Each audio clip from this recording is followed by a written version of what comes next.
Bismillahirrahmanirrahim. Assalamu alaikum ve rahmetullahi ve berekatuhu. Hac dinimizin en mühim farzlarından bo'lgan 5 farzning birisi ve en ahirkisi. Allah subhanahu ve ta'ala'nın "Velillahi alen nasi hajjul beyti men istata'a ileyhi sabila. Velillahi alen nasi hajjul beyti men istata'a ileyhi sabila" diyen ayet Hicri'nin 8. yılı Peygamberimiz sallallahu aleyhi ve sellem'ge nazil bo'lgandan keyin Peygamberimiz sallallahu aleyhi ve sellem kelisi yani Hicri'nin 9. yılı bütün sahabilerini başlap hac kıldı. Bu hac faaliyetini kılgaç Peygamberimiz sahabilerine şunday deydi: "Huzu anni menasikakum." Menden sizler hac faaliyetlerini ügünüp ödüңlar. Belki men keler yılı sizler bilen bille bolmaslıkım mümkün deydi. Şunu bilen Peygamberimiz sallallahu aleyhi ve sellem'nin hac kılış faaliyetlerini sahabiler ügünüp aldı. Hac kılış faaliyetleri tövendikine ibaret buldu. 1. Zülhecce'nin 8. günü Müslümanlar Mina'ya çıkdı. Yani her kişi özünün tuğan yeriden ihramını bağlap Mina'ya çıkdı. Mina'da bir keçi konudu. Zülhecce'nin 9. günü Müslümanlar Arfat'a çıkdı. Arfat'ta gün patkucu durdu. Onun için şu günü Şam namazına ezan okulğandan keyin Muzdalifaga bardı.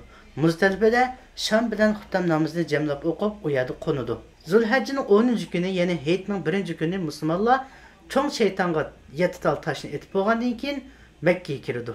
Mekke'ye kirip tavaf kıldı, Safa Merve kıldı.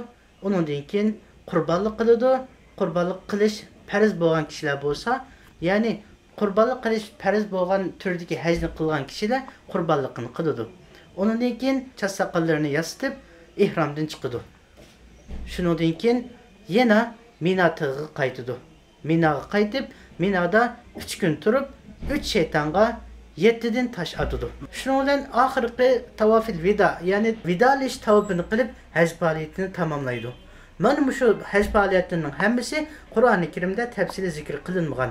Allah subhanahu ve ta'ala'nın "Velillahi alen nasi hajjul beyti men istata'a ileyhi sabila" diyen ayet ve "Ve'ezzin fil nasi bil hacci ya'tuke ricala ve ala kulli zamiri ya'tine min kulli fecin amik" diyen hac suresinin bu ayeti hac kılışka buyurgan bolsa, hacni qanday qilish, hacning faoliyatları hemmisi Peygamberimiz sallallahu aleyhi ve sellem'nin sünneti bilen bizlerge tefsili bayan kılıngan. Demek en mühim yani İslam dinimizin en mühim emellerden biri bolgan hac faaliyeti Peygamberimiz sallallahu aleyhi ve sellem'nin sünnetleri bilen en mükemmel şekilde ada tapıdı. Allah subhanahu wa ta'ala her birimizin kılgan haclerini kabul kılsın. Ve ahiru da'vana enelhamdülillahi rabbil alemin. Esselamu aleyküm ve rahmetullahi ve berekatuhu.